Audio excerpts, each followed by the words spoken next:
about those scoopy bows and steady bow speed, and your left thumb coming back.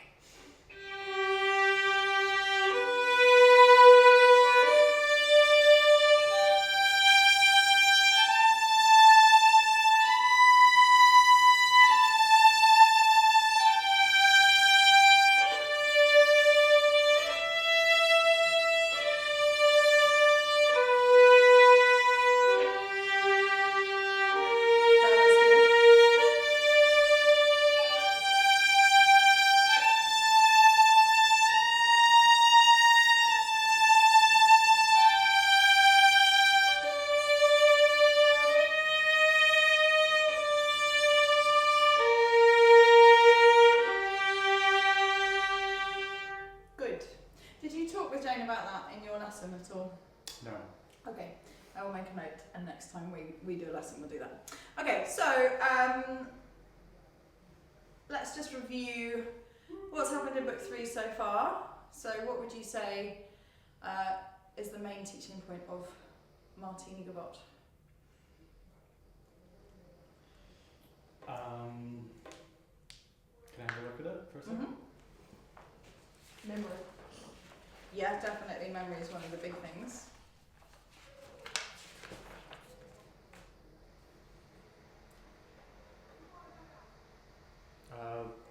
The dance style? Yeah. Anything else, Kit?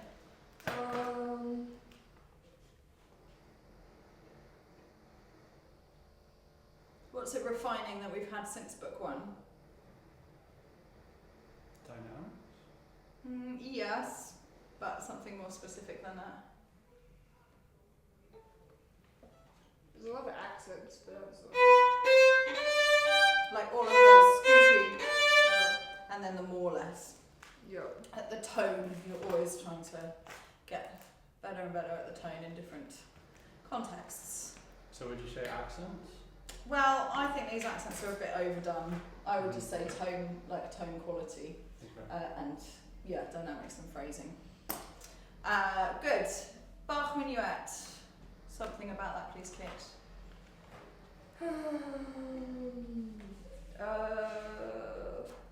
The big thing in this version versus the other version. The minor section of the trill things. Yes. Can you give me the proper word for the trill things? The ornaments. Very good. Well done. Yeah. So we've never had this many ornaments in one piece before. Good. The minor section is new. What happens in the minor section that is new and exciting for them? Shifting? Good. Yeah. They have done quite a bit of shifting, Yeah. haven't they? Something else? Uh, It's in the title.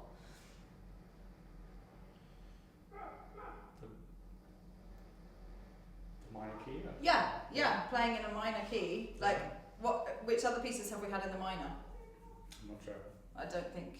Yeah. I was going to say the next one. Yeah. Gavotte in G minor is obviously a big piece in G minor, but in terms of minor pieces, book 2, we have pieces with low ones, but it's partly in D major and partly in D minor. But for G minor, we definitely haven't had anything in. We've got Lully Gavotte in the minor, but not with that yellow with a hot pink 3 finger pattern, which is all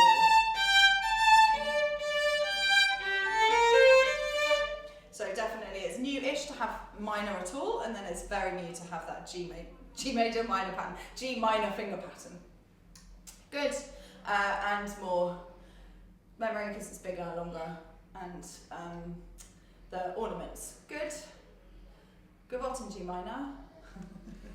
Main teaching point. Minor key? Yes, and what does that impact the most?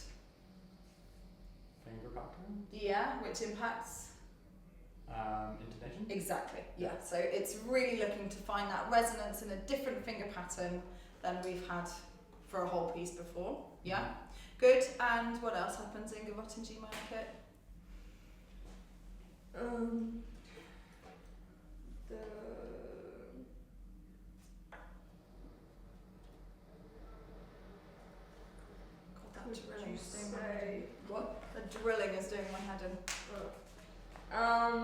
Could you say like the?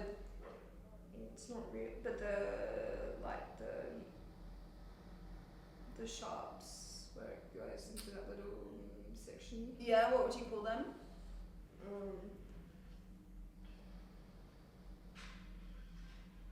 You did it with ornaments, you can do it with...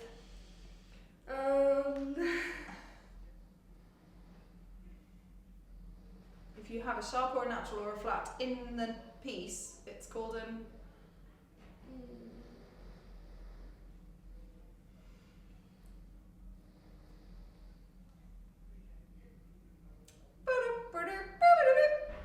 It's called a accidental. Yeah. We do not want our accidentals to be accidental. Good. And yeah, one other main musical teaching point, Kit. Not pattern, but the way it moves, kind of. I don't know. I just when I think of this piece, Are you looking at your teaching points? No, but I'm seeing with this one that's got this. My teaching points are in that book. But when I When you look at the tick boxes, what do you think is the one I want you to tell me about right now? bow distribution. In order to have excellent... What is bow distribution for? We don't care where we are in the bow unless it makes a difference to the... The tone and intonation. No. Tone and... Dynamics. Dynamics. Yeah. Exactly. The bow distribution, like slower, faster, is to get that crescendo, isn't it? Yeah. So Gavotte and G minor is mostly for the left hand about intonation and for the right hand about those dynamics and really being able to control the bow to have wonderful dynamics. Good. And then here we are. So let's play Humoresque. Before we play it, what do you think of the big things that happen in this piece? Devon, one please. Do you want a stand? Sure. Yeah. Show it me if you want. Okay. Well, I think if you want to notate your book, it's easier to have two stands. Oh. Yeah. Okay. Yeah, you can just go, there's probably one next door. Okay. The bow distribution for the beginning part. Yes, excellent. Even more overriding for the whole piece than that. What is there lots of in this piece that we've never had loads and loads of before? Demi-semicoders? That is absolutely correct, but not what I'm after.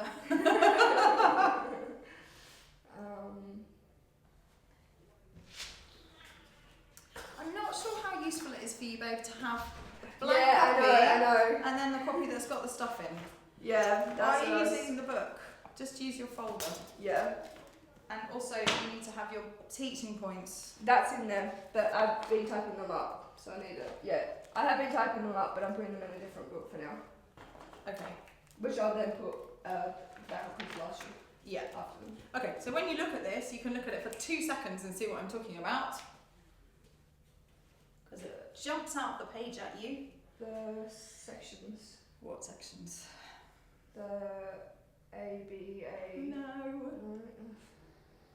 You're thinking along the right lines. You're just misidentifying what you see. What am I talking about on the page?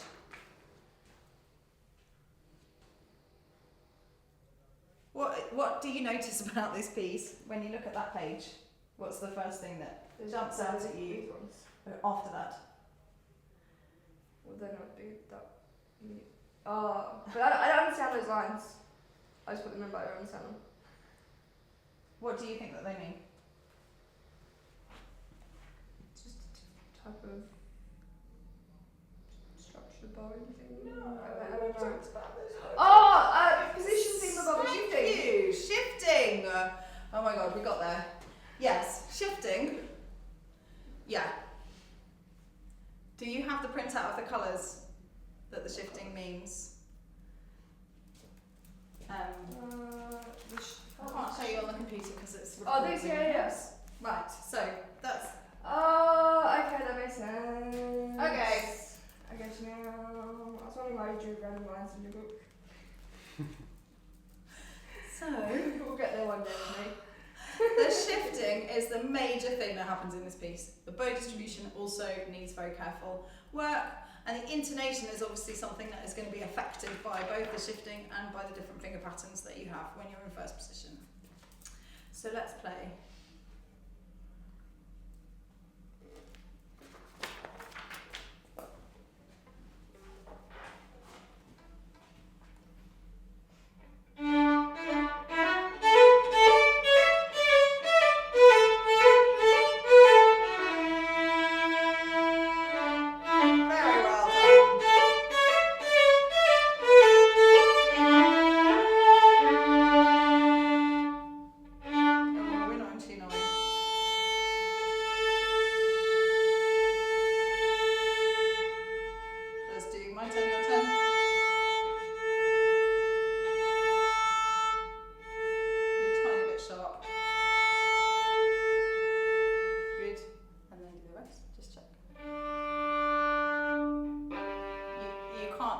You compare them to each other. So once you've got the A, always play A and D.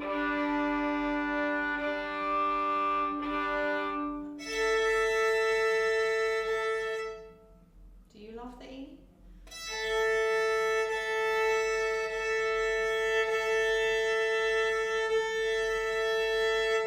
Bit too high? There you go. Which is higher, me or you? You. Yes, good.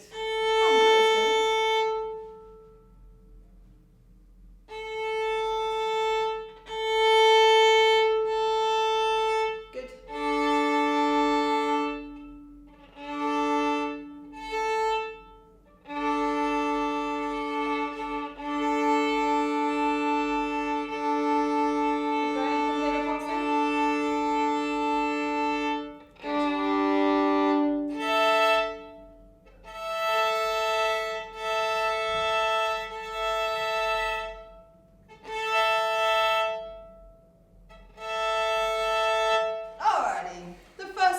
So when we get to the end, we will do the repeat. If you have the bandwidth to think about it, third position, 2-2.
my notes already, Devon? No. So, Can we really make a concerted effort to start doing that? Because I'm worried about time, and every time we go through and I just tell you what you've already got on the videos and Yeah. not videos, pictures, we lose time where you can't catch up at home because you haven't got the information. yes, I'm worried that it was on the WhatsApp group and that after a certain amount of time I wasn't able to access it anymore. The WhatsApp group? Or it's on Access it all the it's on the time. cloud. The WhatsApp group's got everything on there. Yes, but after a certain amount of time it says this photo is no longer available, can you ask them to resend it? Oh, that's weird. That's never happened. That's really weird. Oh, I get that all the time. Can you just make it go back to the chat? Yeah, but It may be from when I changed my it could be my settings Fine. potentially, but So they're all there. If you go to Yeah. if you click on it and you go to the media links and documents. oh, that's alright. Oh, weird. Okay. Okay, I'll So just copy it from I that. don't think you're missing anything. Yeah. But don't be scared to ask me for these things if you're thinking, oh, I don't know if Yeah. I can get like if you get that all the time. Yeah. Please ask. Okay, so you can see from the book that I've put pictures up of that I am changing some of these. Let's talk about shifting first. If you've taken all the opportunities for them to shift that they've had, which pieces can you remember from book 2 have shifting in them? You can get your book if you want to. Where do we generally imagine doing the first shift in book 2? At the end. Of? That's extension.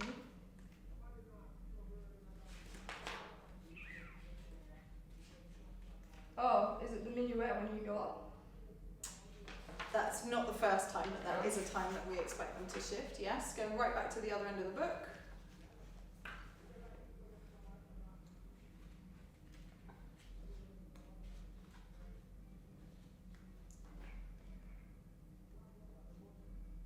Is that your annotated copy, Devon? Yes. So it's got your teaching points in it. Yeah. So you're looking for a red line, which will show you to shift. Don't think I've put a red line on. Right, guys, we've got to get it together, otherwise there's going to be a massive panic on June the 26th. Yeah. I don't think I put a red line. And I Wow. copied from. But I copied from your book. In your book, I don't think had a line in book 2. Maybe because it's in review, but we have definitely talked about this when we went through the teaching points. The end of musette is the first really nice opportunity for them to shift. Yes, teach harmonic in review. For Oh, second yes, time. yep. I've got it. So here. there isn't a red line because we wouldn't do it the first time, but yeah, it is no, there. I've got it written in here, yeah. So you're imagining that certainly they would be the middle of book 2 before they actually start shifting in pieces, and they're doing all of those exercises, the ghosties, and practicing pieces in third position during book 2, but not the actual act of shifting in and out of different positions. Would you really qualify a harmonic as shifting though? Can you do it in first position? No, but So yes. it doesn't really feel like a shift. I would argue this is the act of shifting, Yeah. and so you can't get there without doing that. Playing in position is different. It's definitely not the same as playing in position because you don't have to put your finger down. Right. Yeah. But that's a very good point. So where would you say is the first time you're going to play out of first position, What do you mean, out of given the position? other time that you said you were going to shift is also a harmonic? Yeah, and Boccherini? Yeah. So when is the first time they're going to play out of first position? Oh, would that be that extension one? I would not say that an extension is leaving first position. It's just a finger extension. Oh. But look at that piece in more detail.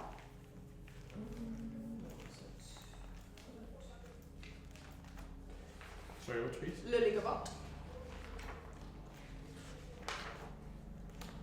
Number 10. And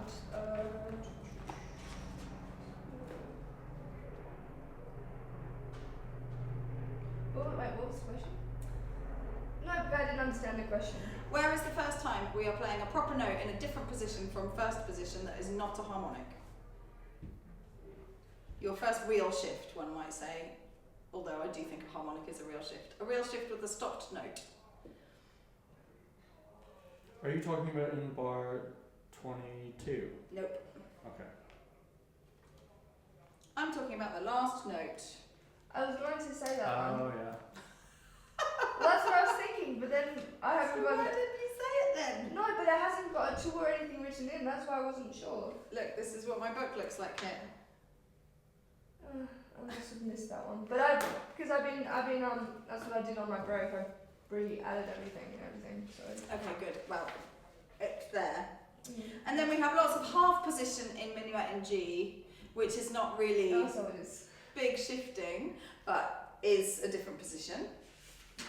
Yeah? And then you've got the harmonics in minuet Boccherini, but not stopped note shifting. So during book 2 you are teaching them how to shift using exercises and like book 1 review, twinkle in third position, go tonic rhodey in third position, all of that good stuff. So then book 3 is where they start to shift in their pieces. It doesn't happen in Martini Gavotte. It happens in the slow part, in the minor part of the minuet. It doesn't happen in Gavotte and G minor. So this is the first big shifting piece. Okay. So I am changing bar 8, the last note of 7 and 8 to be in third position.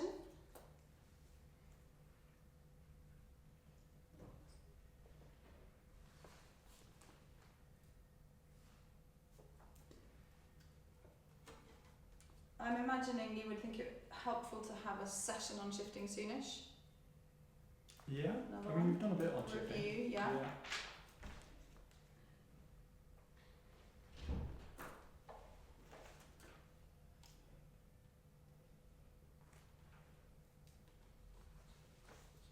I mean, I think we've done a bit on pretty much everything that's in the level. So we're now into reviewing. We've got the thing about career change coming up. But yeah.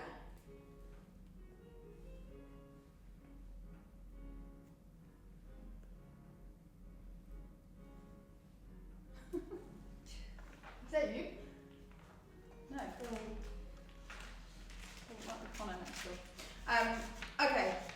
So a guide note shift is where you shift on the finger you're leaving, or from the position you're leaving. You are shifting on the 1, and then you're putting the 2 down when you get to third position. That's a guide note shift because the note that you were on guides you into the position that you need to go into, and then you play the new note. A romantic shift is where you shift on the note you're going to, and you want to slide. Romantic shift or portamento shift. And then you've got a jumping or a hopping shift, which is when you've got an open string, so you can't guide a finger into it because you're leaving an open string. For example, bar 11.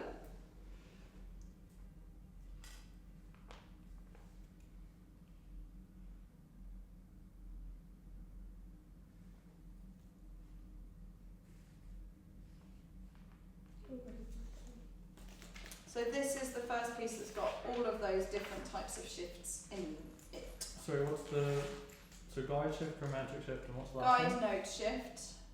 Portamento shift I think is more useful than romantic because it actually does describe what you do. And then a hopping or jumping shift. Or an open string shift you could also call it. I'm just going to get my big encyclopedia and see what he says. Simon Fisher says that.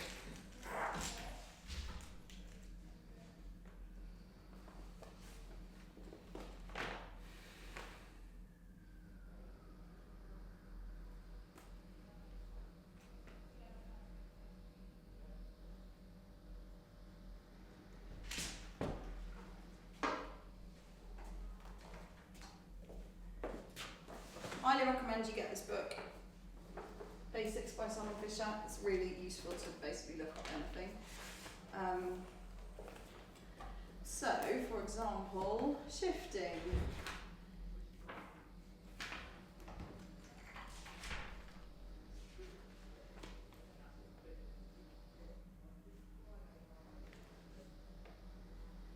One, 5, 7.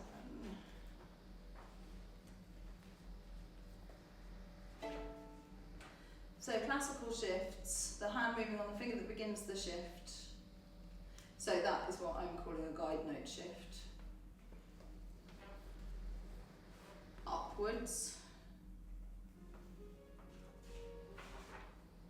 Romantic shifts, end shifts, the hand moving on the finger that ends the shift. Never played descending. And then there are all sorts of other things like combination shifts and exchange shifts, where you put the finger on the new finger on the same place the old finger was. I don't think he's got a name for what happens if it's an open string. So we'll continue to call it a jumping shift or an open string shift. Okay, so this piece has got all of those, apart from the exchange shift. And you want to make sure that the students really understand the different types of shifting that they're doing. They should be quite easily able to do the first one in bar 8 and 9, 7 and 8, sorry. Because they've done loads of ghosties, and then you just put the 2 down once you get up there. And also this one.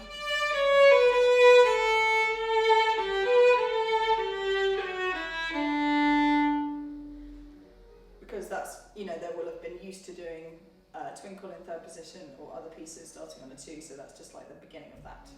The portamento shift is at the beginning of bar 13, only on the echo, not the first time. So in 9, I am changing it to be in first position,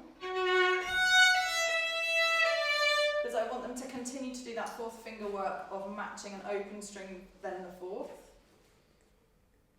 E4, rather than just doing loads of shifting. Because we're doing loads of shifting elsewhere.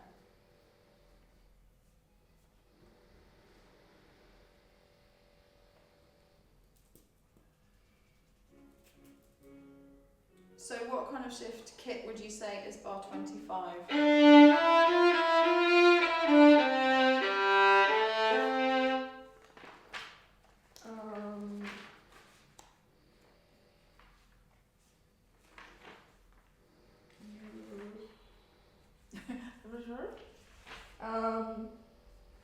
Is it a guide note shift?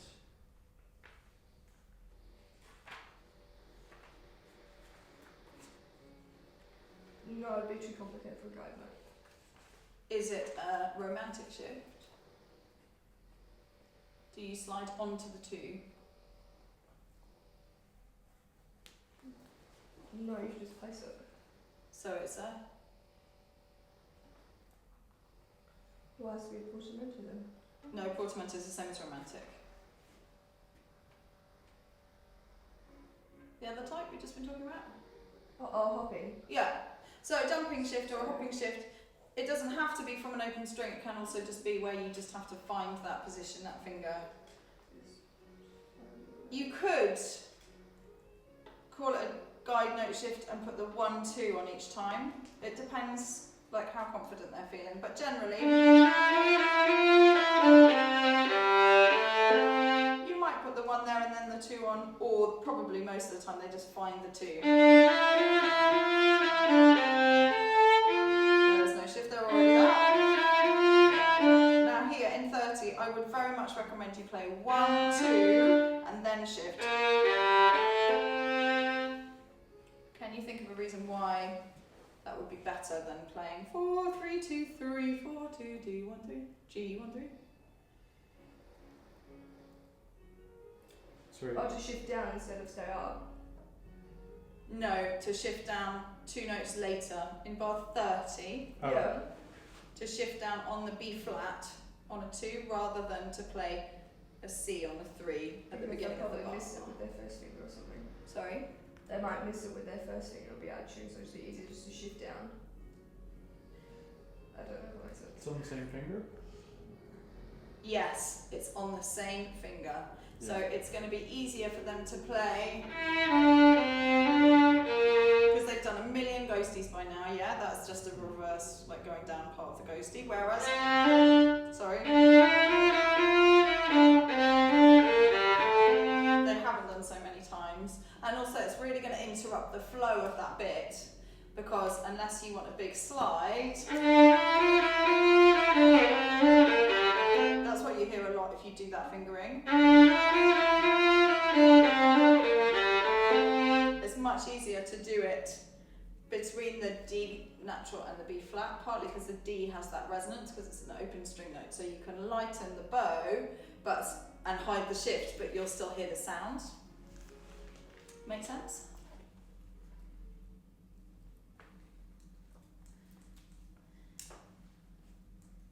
And then also in 34, there's not an easy way to avoid coming down on a different finger, but it's on the A string, much more familiar territory for them.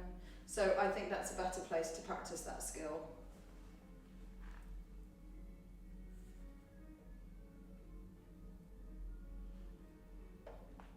And the other change that I make to the fingering is 49. I'm not shifting up for the same reason as I didn't in 9. Sorry, 43. What did you change on 43? Nothing.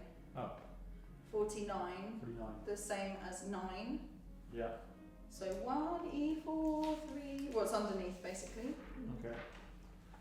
And then yes to 51 in 3rd position. Yes to 53 with a portamento shift. So, I know you just said it, but I don't. It's okay. The portamento, is that the sliding? Yeah. Okay. Portamento literally means you can hear the shift. Yes to 55, and then at the end, I highly recommend you do 2, 4, 4, 4, because it's much easier for a student who's not done that many harmonics and pieces, only 2 so far, yeah, to play and lighten their finger as they slide, rather than to go from here. Like to lift one finger and put another one down is much more complicated than just sliding up, and you'll hear a lot of that, whereas it's easier and I think more beautiful.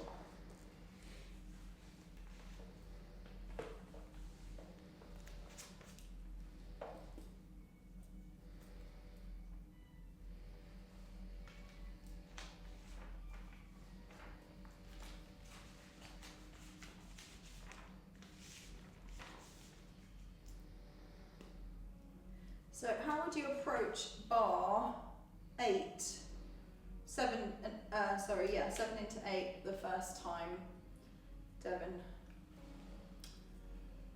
That shift. Da-dum, bum, bum. 2, 2. Yeah, but the act of shifting, how are you going to help them? With ghosties. Good. Can you show me on your violin how you would? I'll be your student.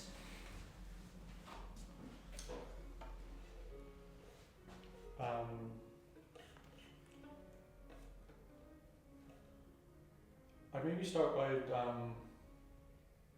on a 2 on D, and then practice ghosties going from 2 to. Hang on. Which finger are you using to shift on? 1. So you're on the right line, it's just the wrong finger. Yeah.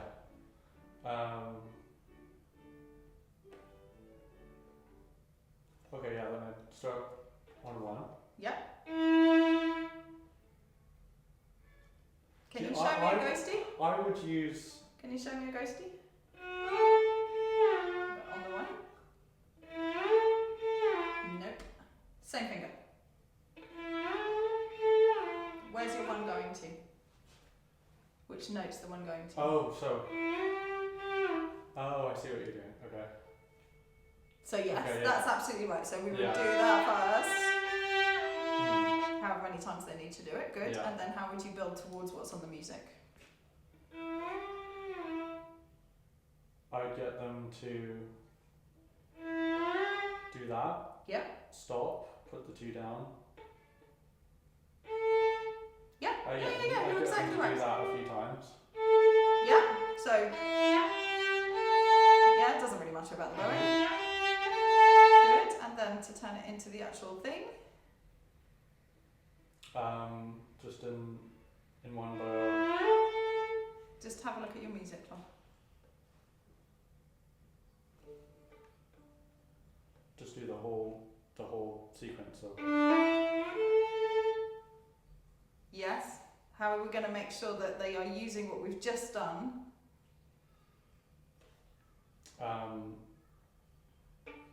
Get them to play. Yeah. Oh, so nearly. Yes. Yeah. Yes. Yeah, exactly. Okay. So Yeah. you need an audible guide note Mhm. for the beginning part, and then eventually you put it on the end of the note that has the shift in it. So the 1 is where you're going to shift. Mhm. So that gets added onto the E. It doesn't get. Yeah, we don't want that. So it happens at the end of this note, and then there you are. Okay. So you would go through those steps, doing the ghosty, do a ghosty, and then add the 2. And then when you put it all together, there's your guide note. And that's the box they practice. Okay. Would you never? Could you not teach it a different way and just go and then plant the 2 and just do it with the 2, or Yeah, what kind of shift would that be? an open string shift? Can you just show me what Or you no? A guide note shift. What does a guide note shift mean? That you're going from the same finger upwards. Not quite. Can you define a guide note shift for us? Where you can hear it shifting. That's portamento. Try again. Either of you? I will give you the start of the sentence. A guide note shift is where you shift on the finger you are. Going Come. towards. No! Leaving. Yeah. So Yeah, you are right. yeah. But that's not. So look at the note before the shift. Yeah. That's the finger you're leaving. Yeah. So a guide note shift is doing what? Which finger? The 1. Shifting on the 1 Yeah. and then putting the 2 down. That's exactly what we just talked about you doing with your students. So Yes. it wouldn't work Yeah. with the guide note. So if you did this, sorry, So it wouldn't work with the guide note anyway. that is what we just did. This. That's your guide note. It guides you into third position and then you put the 2 on. Mhm. So it's like someone taking you, like this is the house you need to go to, here's the front door, and then you open the door and you're there. Yeah. Yeah? Whereas, what's that? I mean, you just played that as portamento. Yeah, Yeah. well done. It's portamento shift. Yeah. That means I am shifting on the finger I am going to. Okay. Yeah. Yeah? So Yeah. think about arriving or leaving. Like a guide note shift is going to where you're going on the note you're leaving. So you get there and then you leave it there. And a portamento shift is going on the note you are going towards. So you go there on that finger and then you're there. Okay. Right? Portamento shifts are very unusual. Don't really have any place in Baroque music at all. This is a romantic piece. Very unusually, what's the other romantic piece we have in the, well, couple in the repertoire? No idea. Book 3 or book 2 as well? I don't think there are any others in book 3. When was Becca? That was book 2. No, no, it's not. It's in book 3. I know that. I mean, what dates? Let's ask Google. The guide note shift is going to the note with the finger that you've just left. Shifting on the finger you're leaving. Jean Becker.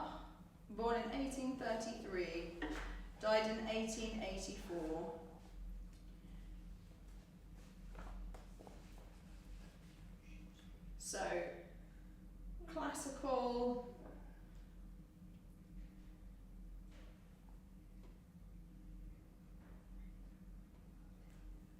It's not very much about him here. Oh, Dvorak, we know that.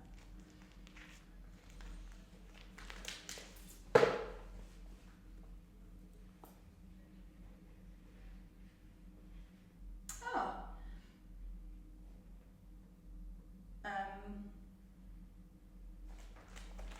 The Dvorak Slavonic String Quartet was dedicated to Becker. There you go. So this is so Becker's classical, but in terms of romantic, we've got Brahms waltz.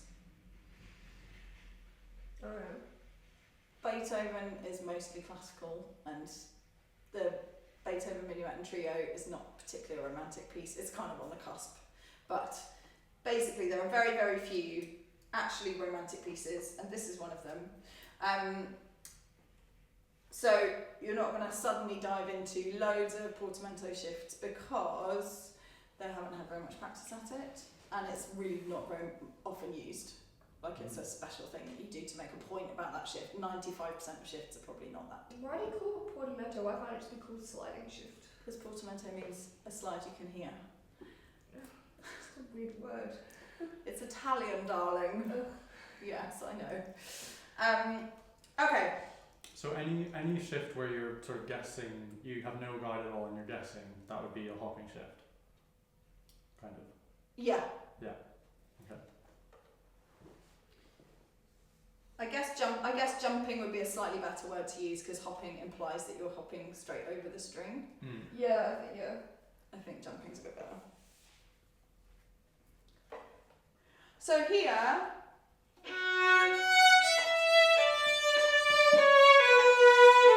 jumping.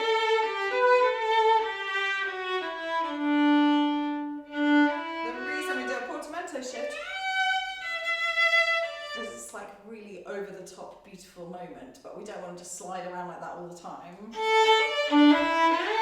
It becomes, a bit like Montechamp or something that's very like overdone. So I would just restrict it to those two in bar 13 and 53. And you have to spend a lot of time doing ghosties on 3 with the student, and then find the 3 and shift once you've started playing it. And they go through a stage of playing it like this. And that's kind of fine because they're just still measuring where they're going to, and then you can refine it.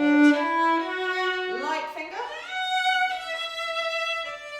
Because it's not actually a glissando, like if you're playing that's a glissando, your finger is fully down the whole way through. But a portamento shift, it's like the middle bit of a ghosty. So you have your finger on the top of the string and then you depress it once you get there. Okay.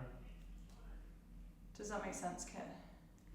I think so. So it's like a harmonic while you're moving, and then it becomes a stopped note once you get there. So 25 would be a jumping shift. Yep. 27 also. 31 also.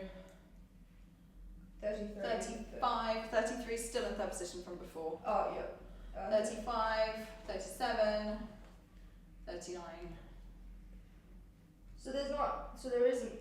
And the guide shift would be bar 8, 7 and 8.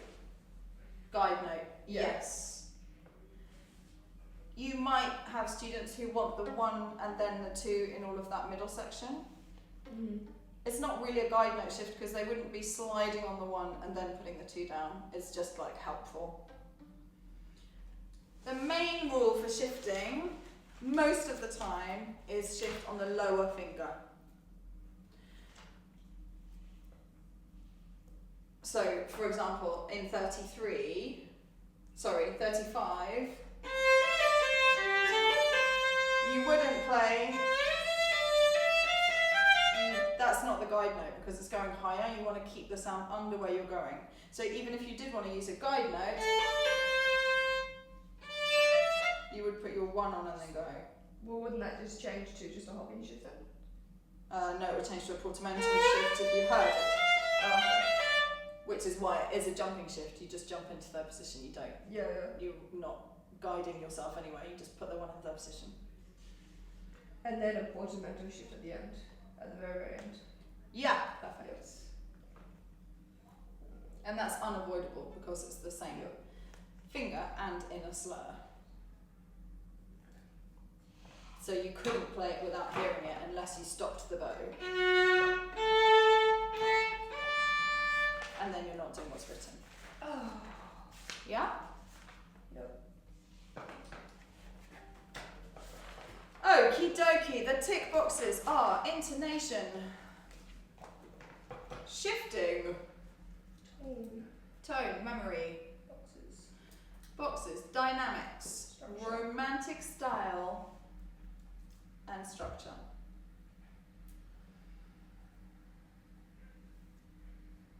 The preview boxes, so please flip back a page and right at the bottom of page 14, start preview of bar 23 of Humoresque plus shifting for bar 13 and 25 if necessary.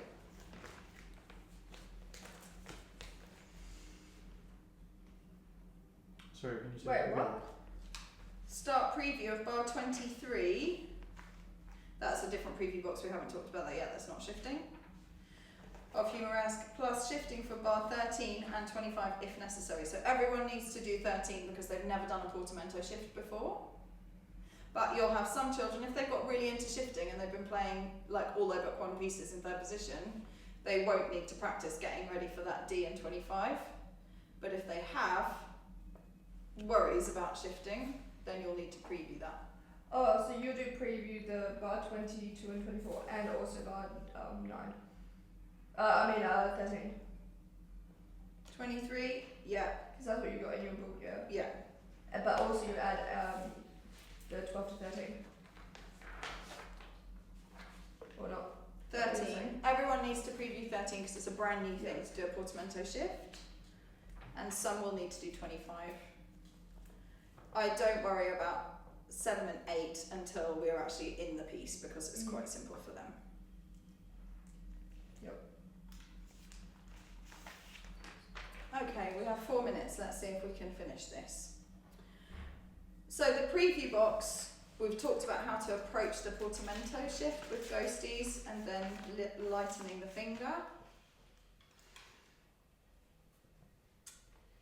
Bar 25. Kit, could you show me what you could do with a student who's worried about finding that D? Third position. Play it open and receive. Can you show me?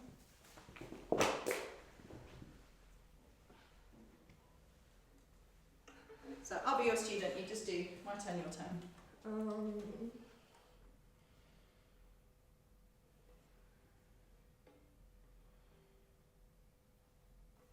Well, this is how I would teach. I'd do like maybe 1, 2, 3 and then shift up to find go into that Show position. me, show me. This is all good stuff.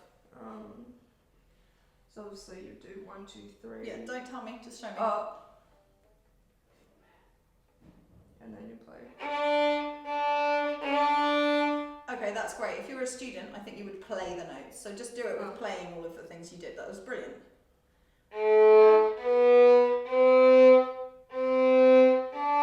Yeah. Perfect. So good. Next step would be? I'll just remind you the bit before finishes here.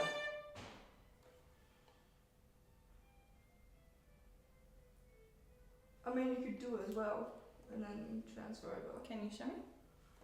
Well, you could do. So you finish on the 3. That's right now. Not quite what I'm after. Try again. You're so nearly there.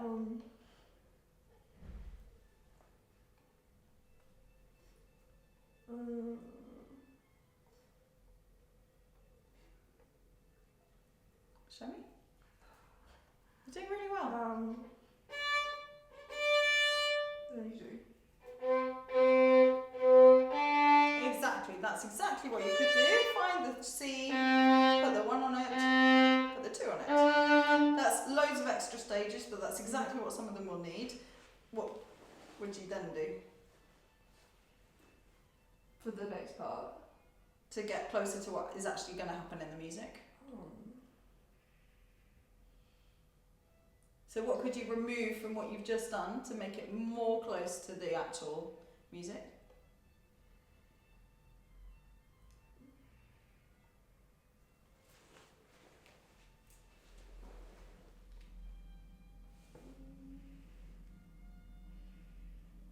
The worst that you can do is say something and it'll be wrong, Well, but that's not wrong. just because when you tap it, you can kind of hear it anyway. So Yeah, so Right. that's exactly what's going to happen in the end, isn't it? What would be one step in between that you would keep in to help your student that I have already talked about, them maybe needing? Try doing a ghosty with the one. It's not a ghosty shift, it's a jumping shift, so you're not going to put a ghosty in. But you're on the right track to think about the one. Yes! Place the one first? Yeah, Yeah. exactly. Both of you got there exactly at the same Yeah. time. Place the one, put the two on. There you go.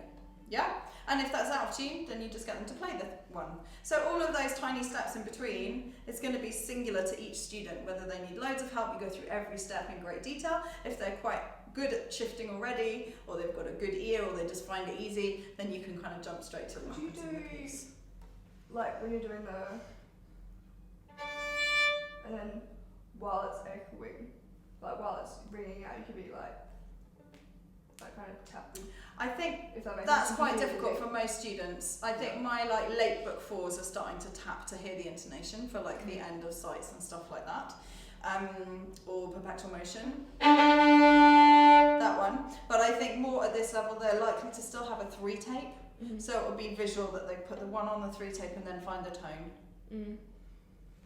Okay? Yep. Good. And that's really the reason they've still got the 3 tape by the end of book 3 is only for the shifting in book 4. I would hope that by the end of book 1 you're going to get rid of the 2 tape because the 2 is going to be next to 1 or 3. Then sometime in book 2 you're going to get rid of the 1 tape because they don't need it. So then you've got the 3 and maybe a little spot or something for the 4. But then the 3 tape stays until sort of mid book 4 just because of the shifting. And I say to them, this isn't because you need to know where your 3 goes, this is because you need to know where 3rd position is. So in book 1 you get rid of the 1, book 2 you get rid of the 2, and book No, 3 the other way around. 2 is going at the end of book 1 so that you've got the 1 and the 3 and you see that it's either next to 3 or next to 1.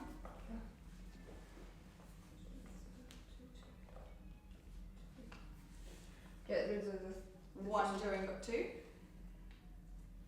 And if they've got a book 4 1 spot, gets rid of the 2 2 tape. Book 2 gets rid of the 1. So by the time they finish book 2, they've got only 3 and maybe something for the 4 that you would get rid of during book 3. Yep. Great. So the only other thing I want to talk about before we move on to the next thing today is the preview box, bar 23. I do teach this in 1st position. I think there's lots of benefits to doing it in 3rd position as well, but for mine, I really want them to practice getting this fingering that I've written in. Gives you a chance to check the mobile left elbow, and it's a really weird set of notes for them to find in 1st position. Really stretch and best friends, stretch back, and then find a B natural. So I just want them to do that because it's tricky and useful for them. I think also it's also tricky and useful, but it's just personal choice, I think, really, at the end of the day.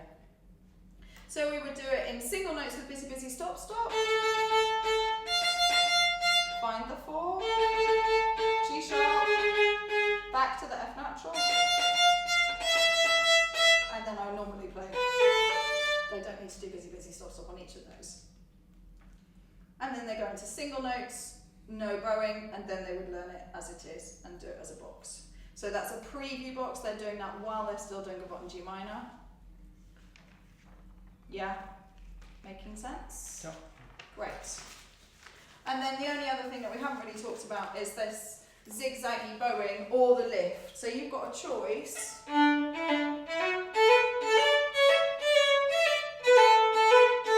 If you're just using the middle and here, then you'll need a lift to come to the heel.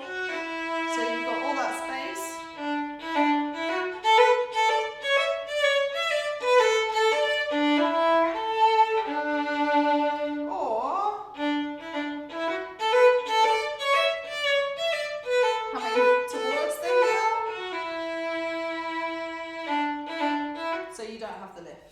I teach the lift. I think again there are pros and cons to both types, but just basically you need to make sure that they're at the heel before this note and that they haven't gone.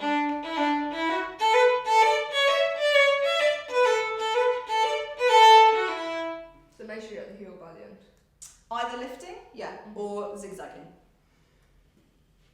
Do you want to just play that to get it No. in your head? Yeah, That makes sense? Yeah. Kit, does that make sense to you? Yeah, great. All right. Please could you make sure that you copy in everything that you can from the pictures into the next three pieces so that we can do them more quickly than an hour per piece. I really want to finish book 3 teaching points by the end of this term. Well, actually before the end of this term, but definitely by the end of this term. So we can start to look at the bigger picture stuff of how each group of pieces, not like piece 1 to 5, but like how the pieces, for example, for up bow staccato or resonance or shifting, like we have to have all of the teaching points in our minds in order to pick out those trails that are not linear. They're different pieces from different books. Yeah? Great. Would you like me, instead of having a different book for the teaching points, to